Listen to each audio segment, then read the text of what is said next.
rolling. So this week we have a different type of guest. Now, since this podcast is all about, the health and performance of the mind and the body, we thought we'd branch out and use our network. And one of the lovely people I've come to know over the last couple of years is Dr. Lenore Rubin. So thank you for joining us. And Lenore, one of the first things you mentioned, and I was always impressed with you, was that you studied your PhD through Harvard. Now, when we started discussing a little bit through it, you mentioned it was focused in child psychology. Have I got it wrong that it wasn't at Harvard? No, based on your look? I got my PhD is from Boston University in clinical psychology. But then I did all my internship and work at a Harvard teaching hospital. Right. Yeah. Right. Yeah. And has it always been focused in child psychology? Mainly child and community. Yes. Right. Yep. Yep. Right. So what was the actual, because you gave me the advice, definitely definitely test your subjects in your PhD study. Don't pull the error of doing a big review. So what was the experimental process that you looked at in child psychology? I looked at the relationship between children's feelings about themselves and how well they did in school. Mm-hmm. So, and it's kind of, if you think about it, it's a no-brainer. That if you feel good about who you are and competent, then you're more likely to do well. Absolutely. Right. And so what was that? Was that based over just, was it sort of which age group children? How many children was this? I think I did, to tell you the truth, Alex, it's now about 35, 40 years ago. So, I don't really remember. I think the advice I gave you was try to not get too fancy because that would hold up your degree. And so when you're doing something for a degree requirement, like a PhD thesis, you want to be very organized and direct about it. So anyway, but I went to elementary schools and I played the game Mastermind with kids. And I had some rating system and it was fun. And then I interviewed teachers about them. So it was nothing surprising. It was kids who had more ability to kind of think for themselves, had more friends, and did better in school overall. So one of our NFL guys, Justin Trada, was on here, and he made reference to something he read about with kids that they did like some kind of social experiment with them, saying that kids that weren't gifted and talented, they told them, you're gifted and talented. Yeah. And they all did better in school. Right. There's a lot of work like that. There are some interesting studies where teachers were advised to praise certain children in the classroom in front of all the other kids and to not praise other children in front of the class. And they found, and for no reason, it was kids were randomly selected. And it's the same thing where the teacher talked about, whoa, great, whoa, you're really a smart one. All the other children followed suit and saw that child as, gifted. So yeah. And that, that has to do with what's been a complaint about having white teachers teach Black children, that they have diminished expectations for Black children that are very harmful to those children. So it comes out in the area of racism too. Oh, yeah. Please dive into that. Go. What do you mean by that? Well, it's what your NFL person said, that expectations mean a lot. And if you're kind of expecting children of color to not be smart and to not do well, they'll live up to that expectation. And they'll feel that. They'll feel that you see them as less than.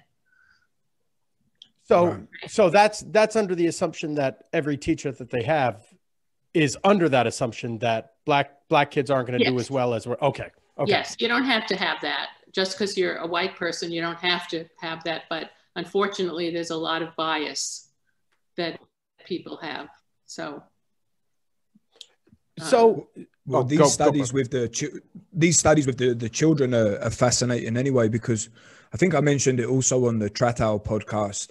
They did a study in, I think it's called cognitive enclothing. So they would get children to do problem solving tasks in groups and solo, and then they would also make them do similar tasks but dressed up as their favorite superhero. And then they started to see how much of an impact that this had.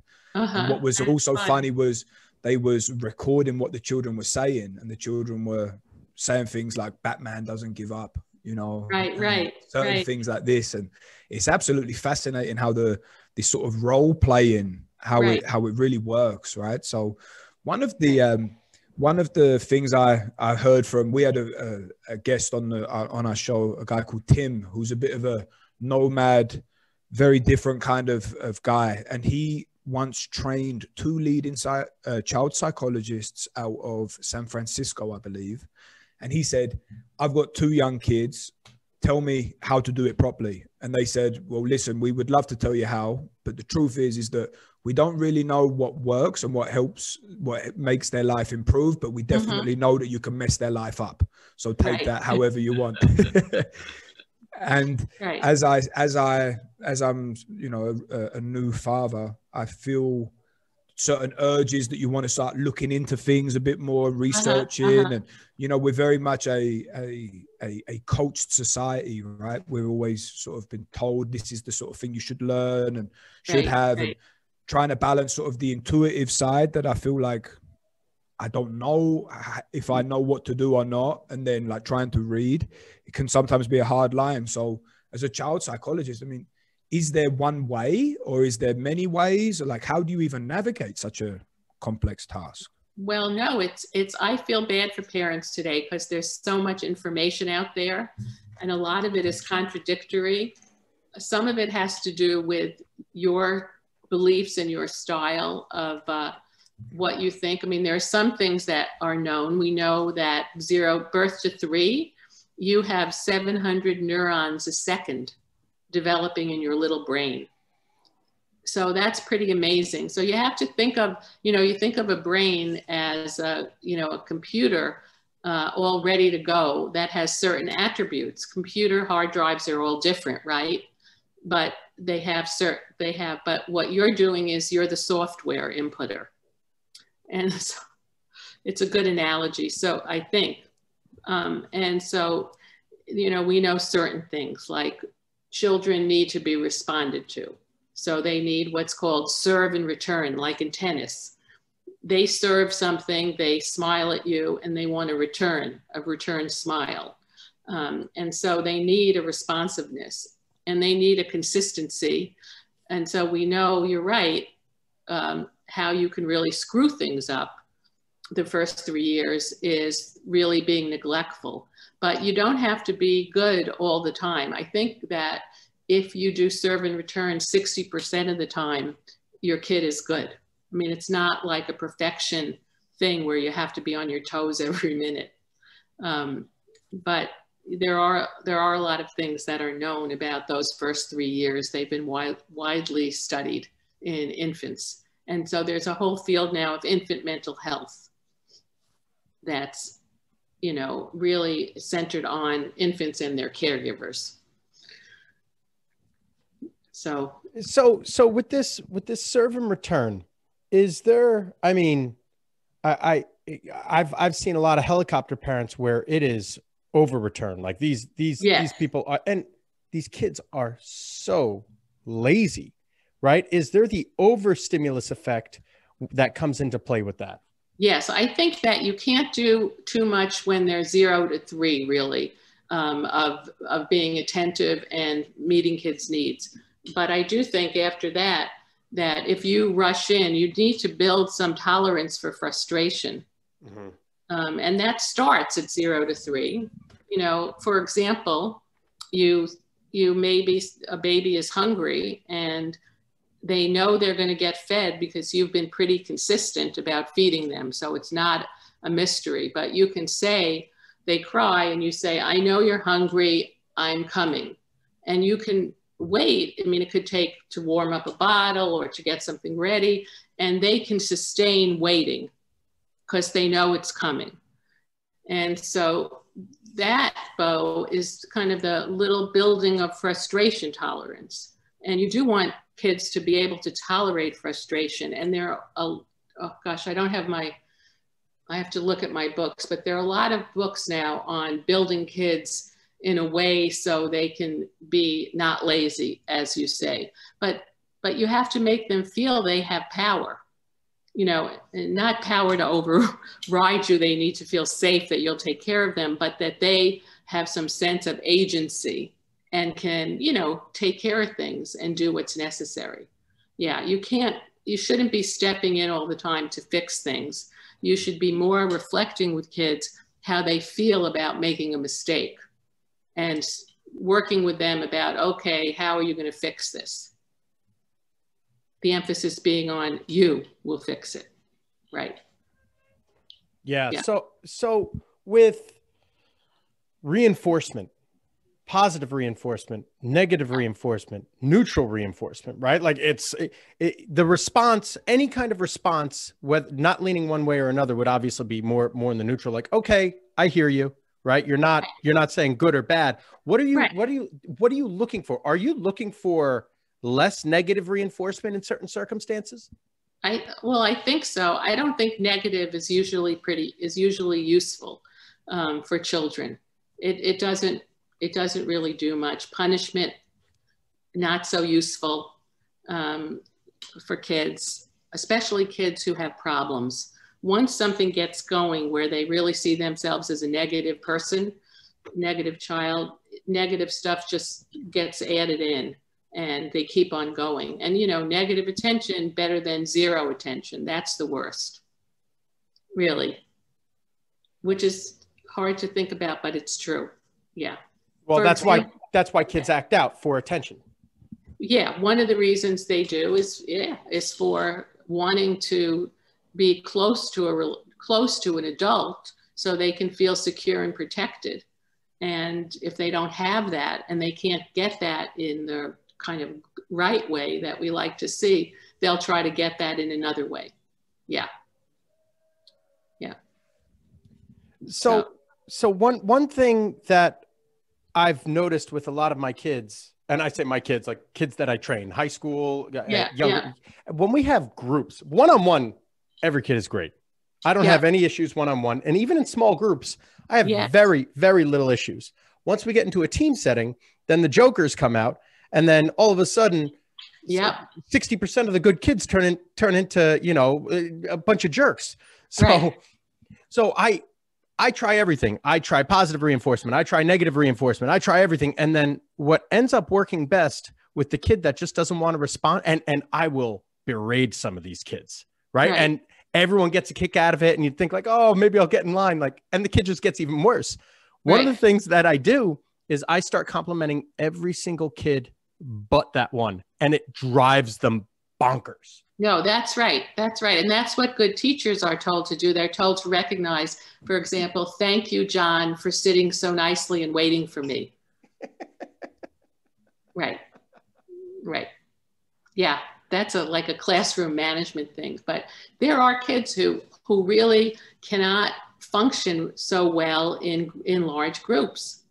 They feel, I think they have a feeling that they will get lost and they will not be seen. So and which is a terrible thing for them for whatever reason, and they will make themselves seen in whatever way possible. Right. Obnoxious. Right. Yeah. So Lenore, you know, when you were saying that, you know, this 0 to 3 period is when 700 neurons are growing a second, or is that what you? Yeah. Mm-hmm. So, you know, it's hard because on some side of, I feel like kids you should just expose them to as much as possible, because then they're going to, you know, sort of learn through the whole experience, and probably the experience alone is with the right kind of mindset. They're going to take it away as being positive. But of course, there's a very fine line. Now, of course, then also children are born with some kind of genetic influence in them that. Oh, yeah, you know, that's right. So it's very hard to know that line and that boundary. But would you say that in general, I mean, I feel like, especially I had an example earlier on today with you know, a child's parent didn't want to put them on the train in Switzerland and they're 13 years old to get the train 2 bus stops, you know, so very, very like sort of overprotective mode. Right. Would you say that in general, it's better to be confident in a child and trust the child enough to sort of go and explore and have this exposure? Or because it seems like culture's going the other way, it seems like we're protecting way more, or at least that's what it looks like from my side. Well, I think you have to know your child. That's the thing. You really have to know your child. And I think once they're 13, you have to know it's not just, okay, they're 13. It's more like, who are you? Are you a child who makes good decisions? Are you a child who has attention problems and might read a book and not get off where you're supposed to get off? You know, I mean, I think you have to know who your child really is to make that kind of decision. But I think, you know, you're right. People have gotten more and more frightened about kidnapping and all this bad stuff happening as the world has gotten more and more worrisome. But I think that those are decisions, you know, governments can make decisions. For example, Child Protective Services says that you can't leave children 11 and under alone. But there are some 11-year-olds we know who are so competent, they can stay alone for an hour or two till their parent gets home. I mean, it seems arbitrary and silly, but there are others who, you know, might be up to no good and really need supervision. So I think it is partly individual. Yeah, and then it's a parent's comfort level matters. And if you convey doubt, that also has to be considered. And then, you know, because the child then will get nervous too. Yeah, I don't know if that answers your question, but yeah. So I want to jump back into the positive and negative reinforcement category again, because this is, so my generation was the generation where parents kind of stopped hitting their kids so much. Yes. I think we were 50-50. 50% of my friends and I got hit, and then 50% of my other friends didn't get hit. And I have an NFL guy here, Chris Hogan. And I've told multiple stories about how Chris Hogan and I actually get in fist fights. Really? Oh yeah. Oh, he's our last guest. This jerk, he just don't want to listen, and he's defiant. And the first fist fight we got into was like a wrestling match where he thought he could beat me up, and then I ended up smashing him. The second one, I said, "You know why I have to do this again?" He said, "Why?" I said, "Because your dad never hit you, did he?" And he goes, "Nope." I was like, "You have no idea what's coming to you." And then I just kicked the ever-loving crap out of him. Right? So I think that there's, obviously, I'm a negative reinforcement guy. I think there's value. I see a difference in some of my kids who have been obviously not beaten, but like have been exposed to negative reinforcement in some way or another in the way that they evaluate rooms and situations. Do you see any value in that? Well, I think you have to take up with kids things that they have done wrong. I don't think you should ever hit a child. And that's because there's a big power differential. At least with your NFL player, you're both kind of equal. You know what I mean? He's not really worried you'll kill him or not feed him or take care of him, right? But children are different. There is a power differential. They know it. And you don't want to ever be in a position of scaring your child. So I don't think you have to, but do you let things go? No. If your child does something that's a problem, you have to take that up and you have to say, this is a problem. For example, and it reflects your values. I mean, I am a big valuer of education and doing your homework. And so that's not something I would let slide. Then I would have brought you to hit me. Right. No, I would have thought of something else. I'm very creative. I would have thought, what is this child's favorite thing? And I would have made a deal with you. I would have said, you have to do your homework. What's making it hard for you? Do you have a learning disability? Is there something especially hard? you're not you're not an academic kind of guy. Okay, that's fine. Can you do things, there's all this fun research now that kids learn things better for sure, the more outdoor time they have and the more runaround time they have. So, I would see, were you too constrained? Did you get to run around enough? Were you allowed, to maybe play music while you read?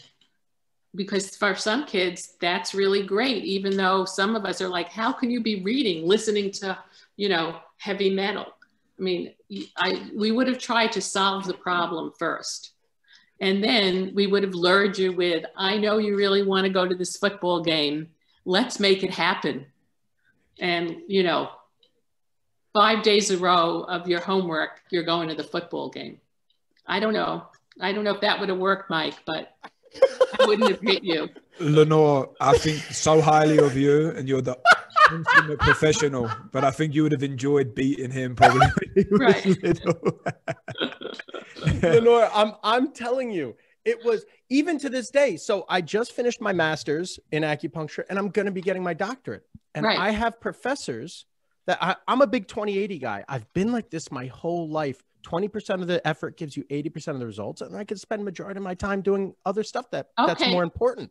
Right. Okay. So to me, it doesn't matter about homework. Like that's a crock. Like the homework is Right. busy work. If you get the concept, yeah, I got it. I'm fine. But if I need to work at it and I care about it, I'll work at it. Okay. Yes. So you must have gotten okay grades. So a really funny story. When I was in 8th grade, I was 4'8", 80 pounds. I was very, very small and I was a wrestler. My father was afraid that I wouldn't be able to make 103 as a freshman. So I was one of the first people in the area. It's very popular now, but one of the first people in the area to reclass as an 8th grader, just so I could grow. Now, I've always been in reading classes my whole life because I can't, even now, the teacher asked me to read out loud. I go, pass. Like, Yeah, Mike, yeah. You're a graduate student, read out loud. I said, man, you're not telling me what to do. I own a business. Have someone Right. else read, Right. So, Yes. so they had me checked out by doctors, right? Just to Right. make sure, like, does he have ADD? Does he have this? Does he have that? And one doctor came back and they told me this later in life. They said, some people are just C students. Yeah. Well, you've took it far, mate. So Yeah. But I might say that you have a real strength in knowing what you like and what's meaningful. And that's what you want to do. I mean, that's a strength. See, you're not going to end up in trouble. But what about a kid who doesn't do things, but they don't know, they don't have a philosophy in a way by why they're not doing it. It's not that it's not meaningful. It's like they don't do things. You know what I mean? They're more lost. Yeah. That's a different kind of story. Okay. Yeah. Yeah. And we have plenty of kids that are just like that, where, if you come into our gym, there's a lot of freedom to do what you want to do. But if you don't do what you're supposed to do, Right. you get berated by everyone. Right. So Right. there's a lot of negative reinforcement here. That's okay. But does it work? That's your question. Yes. Okay. Yeah. But they're not children. They're not 4. Mm-hmm. Right. Right. So, Lenore, when you mentioned that, negative reinforcement is particularly not effective when the child has the narrative in their head that they're a bad person. Right. That seems to be something that a lot of people hold throughout their entire life. Now, Yeah. where does that, why is that? Why does such a thing even come into our mind, especially when we're young? Well, somebody was telling me that unfortunately people are wired to remember their mistakes and bad things because it helped them to avoid getting eaten by tigers, Mm-hmm.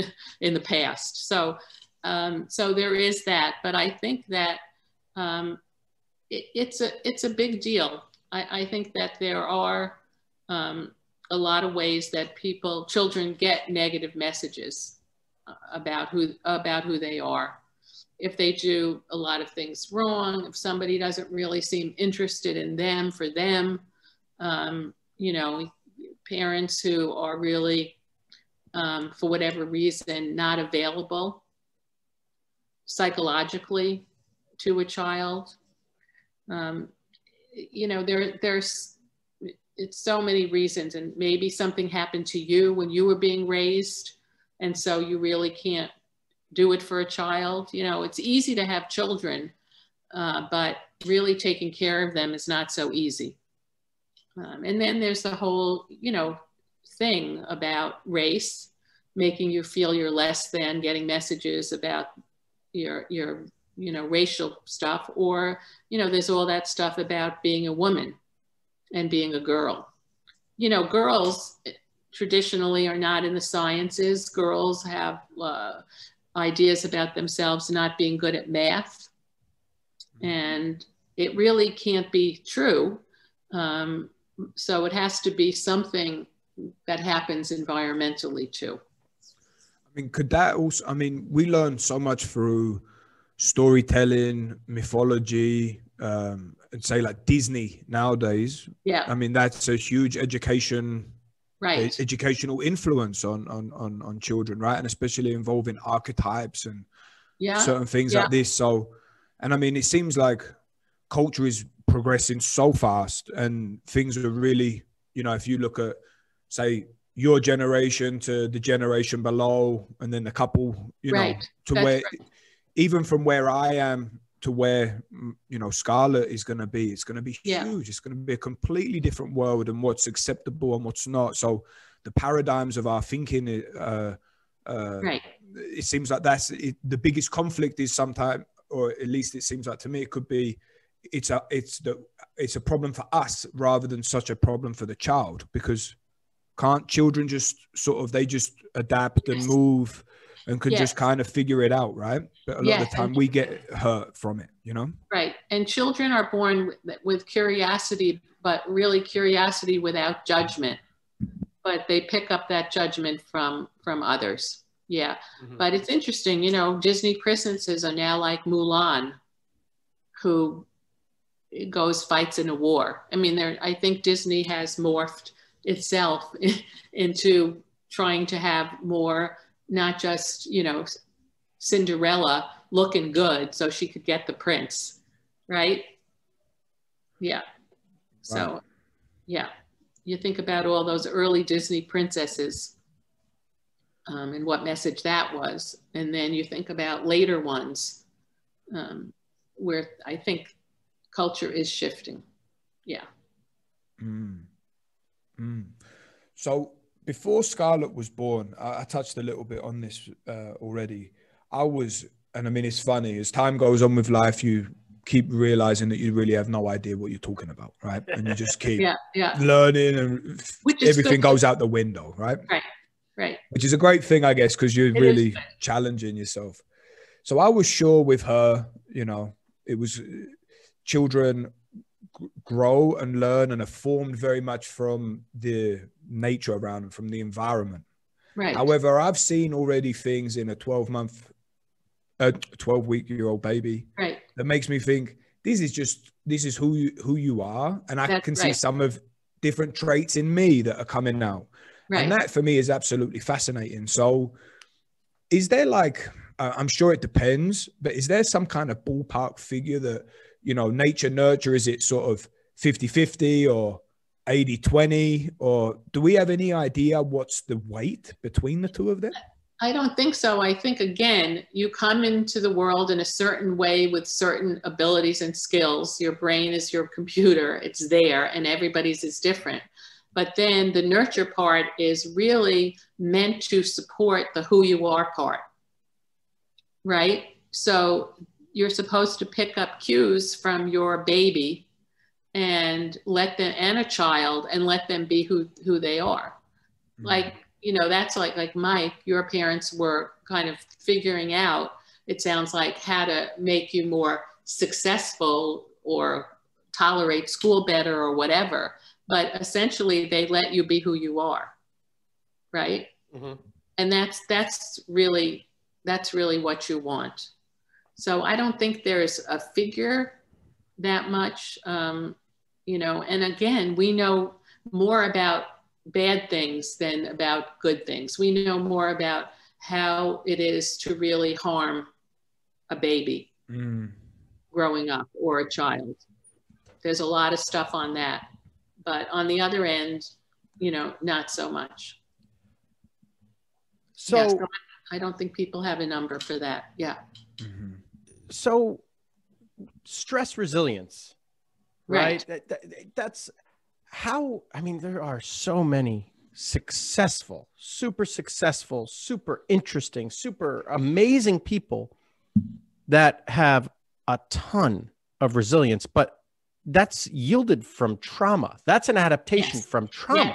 So, but you want your kids to do well. You don't want your kid to be a mush and have like that middle of the mall type job, you know, like you want your kid to be successful and to be happy and to have a work ethic. So how do you build that stress resilience component without traumatizing them? Well, I don't think you need trauma, but you do need growth experiences. You can't rescue them all the time from things. And believe me, things will come up. And then also they should be educated about the world and what other people experience. But you're right. It's people have studied what, you know, think about, there are books now. I can run and get them. They're somewhere in my house, but written on raising resilient children, for example, and how you do that. And I think you do get to be resilient from having a good first 3 years. And so it's interesting if you look at children who've able to have been resilient, a lot of them did have an early secure relationship with one loving adult who put them first. And then things fell apart. And then you hear about the horror of things. But if you ask them about their early years, not so bad. So I think that that's one thing, that if you can get a base of operations from early on that's secure, you can take a lot of what comes later and what bounce back, as it were. But people are studying children who you find it amazing that they can, you know, have weathered horrible things, and then they kind of move on and do well. So do you know who Bruce Lipton is? Have you heard of that name? No. Bruce Lipton is I think he was one of the first people to work on the Human Genome Project. Is he an evolutionary biologist, Brooker? Is that what he is? I believe so. He's the epigenetic guy, right? Yeah. So one thing that he said, and a lot of his things are obviously they're thought experiments. There's no way to really test this ethically. But he said if the baby, while in fetal development, if the mother is under stress, right, there are hormones that are secreted to let the baby know, like, you're going to be born into a stressful environment. So the child becomes more hindbrain dominant and less forebrain dominant. Right. And as a result, longer limbs will develop and less critical problem solving. The limbic system will be lit up more so than the frontal cortex. So already pre-birth, the baby is at in this environment, genetic disadvantage. Yes. Right. That's why even people that adopt kids, they had them since the mother, but the kids are still messed up. Right. No, those first 3 years and utero is critical. And there are studies that show that if you have 2 periods of high stress beginning let's say a period is 3 months old, 3 months. So if you have 6 months of high stress, either before you're born or early on, then you're in trouble. And those cortisol levels are high and they take a while to come down, and you're easily triggered to have them again. And it's true. It's true. You need extra help if that's happened to you. Right. And there's also the epigenetic stuff. There's also stuff that makes you believe that, you know, children, for example, of Holocaust survivors have more trouble, are interesting. They may be very productive individuals, but they have more psychological issues of depression and things. And also there is some sense that children who have parents or grandparents or ancestors who were slaves and had high trauma in their lives, that epigenetically that is passed on. So it's very interesting. It's really very interesting to think about everything that goes into making one who they are. Have you read Why Zebras Don't Get Ulcers by Sapolsky? No. He's a behavioral psychologist in Stanford. He's got really good stuff. Yeah. And one of the things that he wrote about was the impact that glucocorticoids have on the stress component and the stress levels, where there was a famine in Sweden or something like that. I forget where it was, but there was a famine for like 3 or 4 years, and all of those babies had a higher risk of obesity. Right. All the ones born because so of interesting. Yeah. I mean, so we talk about 0 to 3 years, but I mean, term is pregnancy. It seems to be setting the building blocks for life. No, that's right. Yeah. That's right. I mean, you would be aware of that and you'd have to do something to help with that. But yeah, no, it's all very interesting, really. It's so fascinating to think about how far back it could possibly go and what could still be the influences and what's also sleeping there and is just waiting for some environmental situation to happen to to ignite a certain part of you. So it is absolutely fascinating. And I always think about this, and what makes a situation for someone, they're a child, something terrible happens, and some of them are able to sort of get over it and use it almost. And then for others, they're unable to. And it's just, I mean, we're never going to probably know it's this and we have to tighten this screw or something. It's never going to probably be like that. But but it probably has to do, with genetic vulnerability. Yeah. And then with early care too. And then even with also getting the right care afterwards too, initially. But I really thought, I watched that documentary on Michael Jordan on Netflix. And I don't know a lot about athletes, really. I have one child who was very athletic. And so I learned more from her experience. But I found his dedication to kind of work, also very interesting. Oh, yeah. Oh, yeah.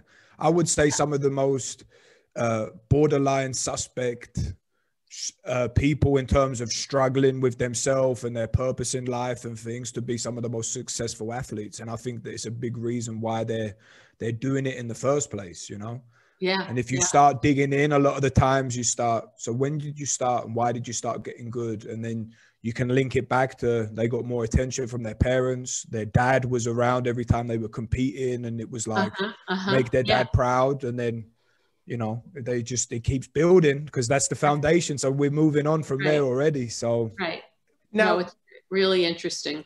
Now I've never read anything about Jordan being abused, right? But there was clearly a fight for dad's attention. Yes. Right? Yes. So that's still a form. There's still a form of neglect going on there that was beneficial. That's a negative. He made the best athlete in the world to ever exist. I know. I know.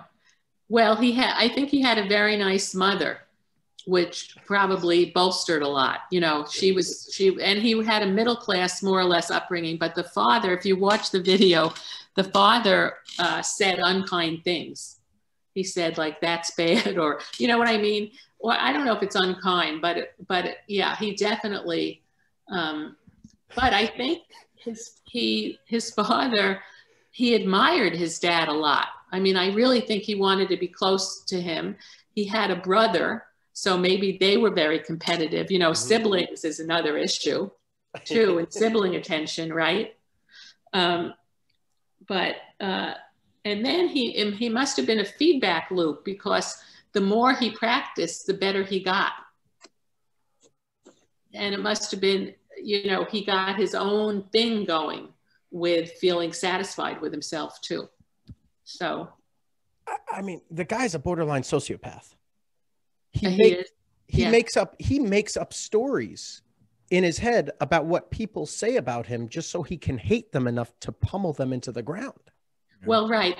He wasn't, you get from watching it, he wasn't loved by his teammates. Yeah. No, he wasn't an all around, I love you guy. We love him. No. They were glad to have him on the team. No, and he was really mean to Scottie Pippen. Well, yeah, he was mean. It was funny. Pippen, if you watch his Hall of Fame speech, and so Michael Jordan is one of my favorite athletes of all time. He might be my favorite athlete of all time. I used to admire him. I have over 100 Michael Jordan basketball cards. I have a Michael Jordan poster in here right now. If you listen in his speech, though, if Michael Jordan hated you, you knew it. And if he loved you, you knew it. In his Hall of Fame speech, he even then, he brought this sick guy brought the guy that the high school coach cut Michael Jordan over. Right. He brought him to his Hall of Fame speech. He says, "Hey, coach, just want you to know you made the wrong choice, dude." Like, what? Right. He's the best player of all time. And even being dogged like that, right? He still remember those. That's the fuel. And I think that is those negative impacts, that negative reinforcement is so valuable to these amazing athletes. That's what drives them, is just, it builds almost you could say a negative emotion, a hate for not being the best. I hate losing more than I love winning. Right. No, I think that you get that clearly when you see that documentary. Yeah. But I guess now he is who he is. I don't know that it would have been fun to be him, really. So entirely, but yeah, you know, now he's mellow. He's sitting there he doesn't play anymore. But it was very interesting to see, because he didn't just hate, he was motivated to really make himself better. You know, he practiced. Yeah. And then he was going to play baseball and he wasn't that great. And somebody said they really feel if he had done his usual practice thing, he would have been a great baseball player. Mm-hmm. Yeah. So he did have some kind of all around athletic something ability too. Yeah. It reminds me of sort of Maslow's hierarchy of needs. I mean, the top one there is, it's not to do with shelter or food. It's to do with creative stuff, achieving the full potential, right? So that's really the pinnacle at the top there. Right. So, and yeah, it's true. And he struggled with that same competitiveness. I mean, it was in gambling, it was in other things too as well, right? What we was talking about before the show. Anyone you dig into enough, you'll be, you know, everyone's got their flaws. Right. So, and a lot of the time, I mean, I've heard other sort of superstar legendary athletes say they wish that they could escape themselves. Yeah. You know, I could see that. You know, so. Yeah. I know, I follow tennis players a little more, and I think they have a range of being, you know, some better than others in who they are as human beings. Right. So, but what makes them a good athlete? Well, they're all. I mean, like Andre Agassi was miserable being a good athlete, and he was a great tennis player, but he never liked it. So that's interesting. And then you get like Novak Djokovic, who is really kind of an entitled guy, I think, and loves being a tennis player and is pretty full of himself, you know, hosted a big thing because he didn't care about coronavirus, thought he was immune. You know what I mean? It's like, I don't know. It's interesting to think about. Well, you got to think about the feedback loops, because it's so easy when you don't experience it yourself to see like, oh, this guy's, super successful. He's winning competitions. He's earning this money. He's getting this attention. But the thing that could be driving that whole process for him could be something that's really poisonous deep inside, and you've learned some things, but then it's hard because sometimes also through that journey, it's like Joseph Campbell's The Hero's Journey, right? Through the darkness and through the mistakes, then they sort of start to understand really who they are. So I don't know. It's so hard. I always wonder also with coaching and schooling, and is more better or is less better, and just sort of everyone kind of figures it out himself. It's something I'm always battling with. Right. Or does it feel like, to be successful as a child athlete or as a team or something, that you have to have kind of a mean streak? And does competition have to be mean? I don't know. Right. Well, if you look at Federer in terms of tennis, I mean, he doesn't necessarily play so aggressive. He's much more of like an artist out there, I guess you would say. It's hard because also, there's some of these very primal emotions, say like anger. We don't like to see angry people around, but sometimes anger can be one of those emotions that come out that drives you to do things that you would never be able to do physiologically, because you sort of tap into this energy. That's the best way to say it. So it's always so hard. Hard to know, Right. Yeah, no, it's interesting to think about. See, I think we have misconceptions, right? Where there's the epitome of mental health and stability and emotional stability, right? Like you want these guys to be happy, and we want them to be satisfied with their lives and not be so angry with people and treat people with respect and do all these and have all these qualities that a normal human would have. However, I'd argue that that's not what makes a good athlete in some regards, where you want a narcissist. You want someone that's like a sociopath, because you don't want these emotions getting in the way of any decision that they're making. You want them to make sure that they are, obviously depending on their goal, but to make a good athlete, maybe some of these negative emotions are exactly what they need. Yeah, no, it's interesting. I don't know the answer, but it's very interesting. And say like someone like Tyson, who obviously had a lot of trauma, he was sort of at least engaging with it and getting it out on a daily basis. So I don't know if it was net positive or net negative for him, but it's so funny. But I mean, in general, this whole field of psychology it's one of if buts, maybes, not sure, constantly evolving, and it's really hard to pinpoint on so much stuff. I mean, say like, how was your sort of philosophy changed? Because, the impact of neuroscience and, all of these brain scans that we're able to get nowadays, things are changing rapidly, right? In terms of our information age. So back whenever you said it was when you were studying and doing your doctorate, have you had to change? Has the theory changed, or how has it been for you?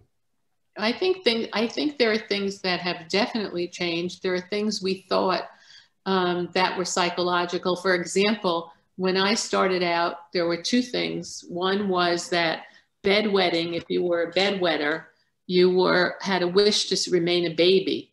And it was a psychological idea about bedwetting. Now we know that's baloney, really. It runs in families, and it really is kind of a physiological, genetic thing. Bedwetting is genetic? Yeah, I have my daughter was a big bedwetter, and we were like, wow, this is interesting. Well, I had dinner with my cousins, And we were talking about things, and I mentioned that. And then a few of my cousins looked very sheepish and said, well, we were bedwetters and our kids were bedwet. You'll find things in families. Yeah, so bedwetting has those kinds of components. It probably has to do with sleep and being a very, very sound sleeper for some people, more than others. You know, because to not be a bedwetter at night, you have to be able to rouse yourself, decide, oh, I have to pee, and go to the bath, get up and go to the bathroom, right? So anyway, so that's one thing. It isn't a wish to remain a baby, right? And the other thing is autism and serious mental illness. So when I was getting trained, they had this whole idea about, it's always the mother. So they had this whole idea about refrigerator mothers, and that you were autistic because you were very cold as a mother and didn't make a connection with your baby. Oh, you laugh now, but I'm not kidding. Crazy. Yeah. You can find papers called the refrigerator mother. Refrigerator mother. When you said that, I was like, what are they talking about? Yeah. I was. Right. And now we know that, again, autism can be identified early on, and it really is an illness. You know, it's a brain difference. It's a thing. Right. It's not because you had a mother who rejected you. Imagine the stress that put on the mother. Oh, it was terrible. Can you imagine your guilt? Yeah. Same thing with schizophrenia. And yeah. So an interesting thing regarding schizophrenia, 1.5, you know, but 1.5% of the population in the US is schizophrenic. Right. Now, going back to the epigenetics, if a schizophrenic lives with another schizophrenic, they have an exponential increase. I think it goes from a 3% likelihood of developing schizophrenia to a 9%. Right. Why? How does that work? I don't know, but I do think we know, you know, you have the ACEs study, adverse childhood experiences study. Mm-hmm. Right. I'm sure you know about that. Well, one of the adverse experiences being raised by a parent with a mental illness. Uh-huh.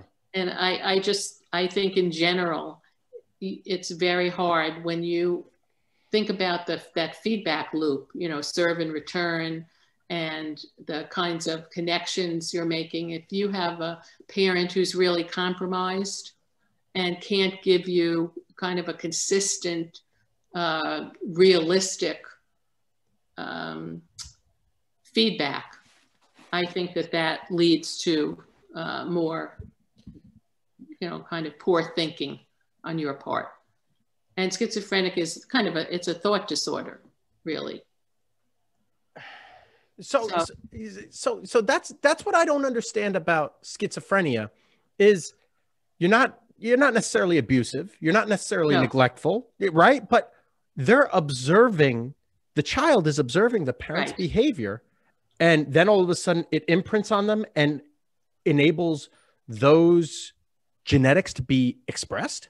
I think so. I mean, I think it's more likely if you think about it, because it's a way of being, you know. I mean, I don't know if you've spent time with somebody, I mean, it varies, but if you've spent time with somebody who's very ill, their way of relating is not understandable. And you'd have to change yourself as a child to be able to get along in that system. To be able to communicate. So you become that. Yeah. So I know a girl whose mum was schizophrenic and I believe bipolar, something like that. And now she basically mothers her own mum. And when she's communicating and interacting with the mum, she's a completely different person. She's almost acting as if she had those issues herself, just to be able to sort of get through. It's really fascinating. So yeah, no, it's tough. It's tough. Those are serious illnesses that really, you know, really make it hard to really live. And say like this, you know, mental health is like just this buzzword and it's everywhere now. And we're seeing, you know, we're saying that the rates of autism are going up and the rates of other mental health issues are going up.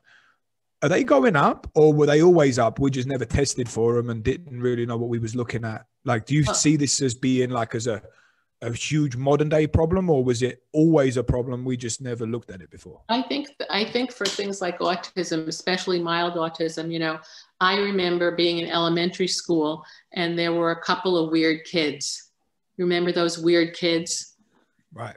And nobody ever, you know, I can remember one of their names. And I've always been psychologically minded, even when I was 7 years old. And I remember sitting and thinking about them and thinking, you know, there's something like a vibe.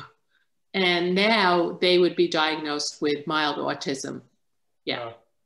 Right. But they're not autistic, they're quirky. Right. Right. But, you know, so a couple of them went beyond, there was quirky, and then there was kind of a different vibe quirky. And now they'd be diagnosed with mild autism, you know. So I do think that that has made those numbers change as people are more and more aware of things. And there wasn't help in the same way there wasn't help for children with attention deficit disorders. You were just a bad kid who didn't do school, or, right? You were like headed to be a juvenile delinquent, right? And so there was that, or dyslexia was, you know, you're stupid, you can't read. No, you can be taught to read. You just need this special way to learn to read. And then, you know, the thing about reading that people forget is once you can read, you can read. It's not like driving a car. You learn to drive a car, you're done, right? You know, same thing. You learn to read, you're done. You may not love reading. You may not be a great reader, but once you can read, you can read. So, where were you all my life? See, no, I know. People, you know, people just didn't know things. Lenore, what do you think about homeschooling? You know, I think that it's okay. Actually, under certain circumstances, when my husband was very ill and dying, my daughter couldn't go to school. And so she needed to go to school. So we registered her, you know, she couldn't be like not in school, you're not allowed. So we registered her for homeschooling. And so that is my only kind of personal foray into homeschooling.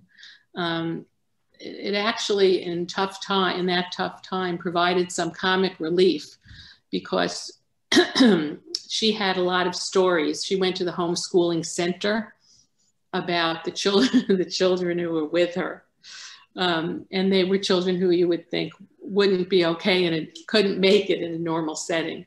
So I think there's that. But then there's a whole group of religious people who really don't feel schools will be a good influence on their children, you know, and they do fine academically. There's plenty of curriculums out there that one can follow.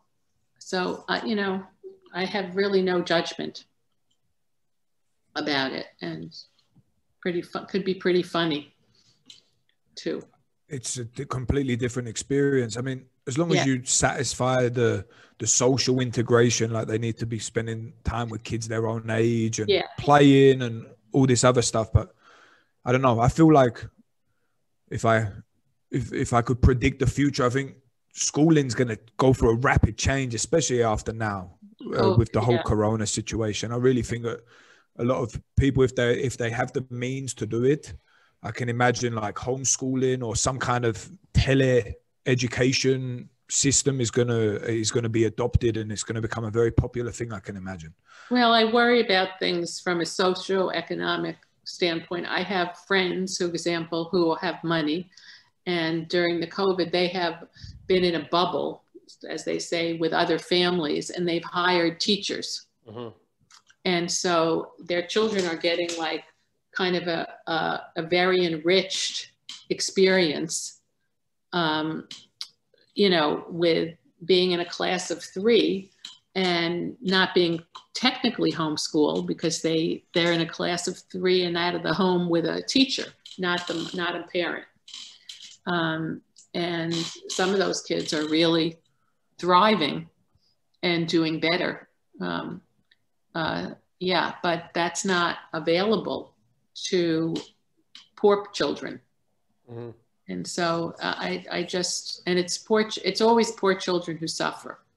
So poor children are suffering the most in this pandemic. Even if you make sure they have computer access, there are adults who have other concerns in the home and can't sit with them. And, so I don't know what things are going to look like, but you need to have schools. It's going to be a mess.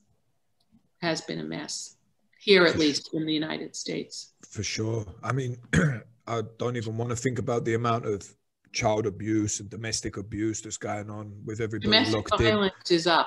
Domestic violence reports are totally up. Yeah. I can imagine. So I remember when you told me that you spent, am I correct, 4 years in psychotherapy, that you did psychoanalysis? Psychoanalysis. When it comes to children, what are the more effective ways? Because I know that there's also sort of play therapy, and it's not necessarily, you're not just sitting down with a child and sort of talking to it. What are the really sort of effective interventions with children? Do you even use CBT-based approaches with some of them, or? I think you do. I think you can play and talk. You can play and interpret the play. I mean, I think, again, the relationship is important. For some children, having an adult who's really interested in them and what they say and can give them some, the greatest gift for all of us is being understood and still being loved, right? Isn't that the best thing you can do for somebody? Yeah. And so, I think that that's a lot of therapy for children, is that they get to show who they are and still be appreciated and loved. So there are a lot of different therapies. Really, Alex, it's so hard to answer. I think you have to find somebody who gets along with your child. And then it depends, like ADHD, if that's a disorder you have, that's not that responsive to play therapy alone. But if you can do it, play therapy plus meds is great. And that's because a lot of times ADHD isn't the problem. The problem is all the negative feedback the kid's gotten from having ADHD. Mm-hmm. Right. Keep your hands off that. Can't you sit still? What's wrong with you? This is an important point, because I had one of my, let's say someone I know, young girl, she just got diagnosed as having Asperger's. Yeah. And now the whole narrative, you can see it in her's changed already. Oh, I'm a Asperger's child. I've got something wrong with me. And seeing the way that also people are being funny around with her now, you can start seeing how these feedback loops are going to have a big impact on her. I mean, with the classification of things such as ADHD, it's not just as simple as, okay, the kid's got it, here's some medicine, because it's also the way that the child sort of interprets it too. Right. Like, the truth is the kids that can't sit down in school, they would be better to be going out and running around the woods and trying to have school in some other kind of way, right? Right. They're not really a problem child. It's just they don't fit into the system of this working, right? That's right. Is Asperger's a thing anymore? No, it's now mild autism. That's okay. But yeah, we know what you mean. But yeah, now it's a spectrum disorder. So there's mild to severe. Yeah. Mm-hmm. Right. So it's funny that you say that. A couple of my friends, I've always been kind of a quirky kid, and so I just attract the quirkiest of people. Yeah. But the more we learn about mental health disorders or I guess mental illness issues, and even things like autism and being on the spectrum. I mean, we have a couple of buddies that are very likely somewhere on the spectrum, and they're right. But we're and I I meet a lot of people now just because of my professional athletes and stuff. And man, it is obvious that I just clearly do not fit in with a lot of people. I rub so many people the wrong way. Where does this spectrum begin? How do you go about saying something? Bro, you're on it, Mike. Okay. You're on it. Don't even worry about that. You're on it somewhere. So I mean, there's tells like, hey, if you walk on your toes, you walk on your tippy toes. That's like hey, people that kind of do that, it might be a little bit of this. And one of my buddies, we just rip him constantly, and he's a quirky guy. He's always been quirky, right? How do you go about diagnosing this, treating this? What does it even matter? I again, you just don't want the quirky kid getting a lot of negative feedback about who they are. Do you know what I mean? That's the thing. And you want to have them have one friend. It's terrible growing up not to have any friends. But you can also say to children, it won't always be this way, because you don't always have, you're in groups a lot when you're a kid. How many of us, I'm never really in a group now. The biggest group I'm in is a group of 5 when I do something. But I don't mind groups, actually. I mean, I never was like a party person, but it wasn't from like a sense of misery, but you know what I mean? But children are in groups all the time. And as you even said, Mike, you have the little kids, you have kids in small groups, they're great. They get in a big group, they're like trouble. Yeah, and so I don't know, I think quirky is fine, but you do need to be in a group, so you need to find a way. Unless your parent can send you to fancy schools with 10 kids in a class. And then you need to have a couple of friends. You can't really be friendless. It doesn't, that's nice. But you can have like-minded friends. But confirmation bias. No, you would like no, it's also mother bias, because my son, Michael, you know, he's a quirky kid. And he's the sweetest can be, and he's lovely, but he has tons of tattoos, which his mother does not approve of. But you know what I mean? But he had one best friend, and he and his best friend would sit and they would make up in their minds. They'd talk for hours about like potential video games and monsters, and you know, they'd sit there and talk for hours. Who does that, you know, when you're 10? But that was him. And now he's an adult and he's fine. He works, he has a master's of social work. He's very nice to people, patients, and, you know, what can I say? But the group stuff and the being left out stuff, that can feel very bad to you. Yeah. It's so hard, because then you would think that the antidote would be remove them from the situation, because we don't want to see this negative feedback. However, the cure could also be the same thing if it didn't go too far, I guess, you know, so that the child can learn, okay, it's not so bad. No one really is making fun of me, but you got to take that risk to get in there. So it's, you know, and as a parent, it must be petrifying, because we never know the consequences of anything of what we're doing right now, especially not the second and third order of effects afterwards, you know. So. Right, you feel bad, but you have to, again, a supportive home makes a big difference. Not like, what's wrong with you? Why did you do that? Or, you know, what's the matter with you? Nobody's going to like you if you do that, when they really can't undo that. You know what I mean? So I think that makes a big difference, to have a home that says, so, and also to say to kids, it will not always be like this. You know, you don't treat a lot of Italians, do you? This is regular conversation. I love Italian food. I don't know, Mike. You need to come to one of our dinners. Even to this day, my mom will slap one of us in the mouth. The hell's the matter with you? Oh yeah, but that's okay. What do you have, shit for brains? Okay, no. Listen, it's the same. we have an affinity. It's the same with the Jews, but that's different. That is very different than kind of a cruel, unkind, you know, like serious thing. Yeah. Right. Right. Right.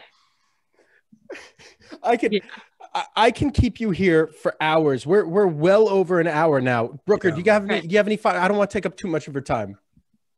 No, let's call it there, and then maybe we get to be blessed with your presence once again, Lenore. Oh, well, it was fun to talk to you because you know things that I don't know. So that's always fun. Well, actually, there's one, if you've got 5 minutes, there was one more thing that popped into my head. And it was, you mentioned it before, it was about we need to allow children to sort of grow into who they are. Right. Now, one of the things that I see, especially with like the successful athletes, is that they're so connected between who they are and what they do. So say, like, for example, when they're competing and they're winning, they're feeling great. Right. As soon as they get one result they think they don't deserve or it shouldn't have been, they're back down on this rock bottom part. Right. And the hardest thing that it seems to be is just trying to pull these apart. And these core values to who we are, is there, I mean, I like to say that there's the core section, you have this sort of demilitarized zone, and then you've got this sort of horizon line, and everything else that's going on around us stays there. And you need to build up this sense of protection to the core values to who you are. Right. With all of the things that you've seen throughout your whole career, what are some of the more effective or alternative types of treatments? Because there's so many therapies. There's so, you can... I know. If you look at sort of Freudian psychoanalysis to even nowadays where there's, crazy poison from a toad, a psychedelic experience that people are using, or bark from a tree. Or microdosing. I have people on microdosing LSD. Right. But now also, I mean, especially close to you, they're now looking at psilocybin from mushrooms and MDMA for PTSD. So what's some of what's something that maybe we've never heard of that you've seen or used in an effective way throughout your career? I really am a talking person. And so I think that's been most kind of my helpful thing. So I don't really know how to answer you. I think that even though I was trained psychoanalytically, it doesn't mean that I just sat there and said, oh, I see, or whatever. I'm not Carl Rogers. But so I think that, CBT, but I think sometimes, enlightening people, and I don't know what to say about your athletes. I have said, even to my own children, like, things like, you're right to feel bad about this. That is a big disappointment. You're disappointed in yourself. What are you, an idiot? Of course you're disappointed in yourself and how things worked out. But this is the now. You have a history of other things, and what are we going to do to move on? And can we get, I have said, life is sort of, you hope for, there are highs and there are lows, but mostly life is like this, really. And you can't get too excited over the win. You can't get too excited over the loss. I mean, really. And how you help somebody with that, move on, I don't know, especially a professional person, especially somebody, it'd be interesting to interview losers, like Wimbledon runner, second in command, when you lose Wimbledon, not when you lose in the first tier, but when you lose and you're number 2. Right. Clearly people bounce back, or when you lose the Super Bowl. Well, I think when you start really talking to, especially seasoned athletes after a while, right, and you really dig into things, winning and losing, it doesn't seem to make much of a difference to them. Yeah. Let's say, whatever, tennis match.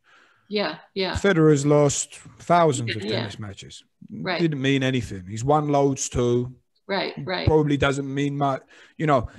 There seems to be this idea that when I do this, or once I've achieved this, then I'm going to be free from all concerns and worries, right? Right. And recently I had one of my clients, he just sold his startup for a lot of money. He was working like a dog for 4 years. Said the next day he woke up so depressed, didn't know what to do with himself anymore. And this idea, you know, the grass is greener over here, and all of it, you know, it's a fascinating thing. So listen, Lenore, thank you so much for your time. Really appreciate you. It was fun to talk to you. Nice to meet you, Mike. It was great meeting you. Thank you so much for being on. No, it was fun.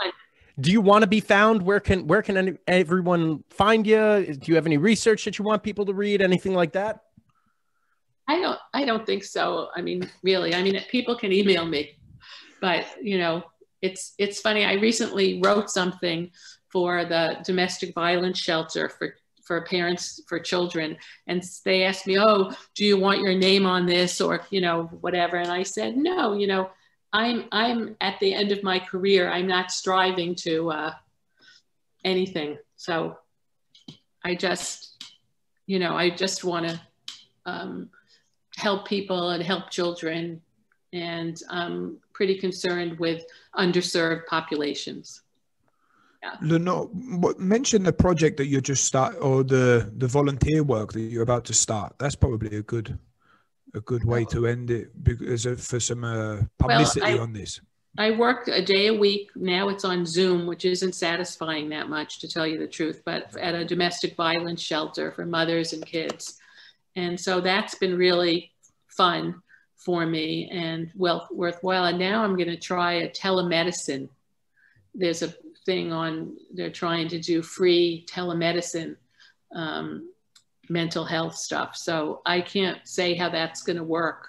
I mean, I think there are a lot of barriers for underserved people to find a quiet place, to a computer access. So I don't know, but that'll be interesting too. Cool.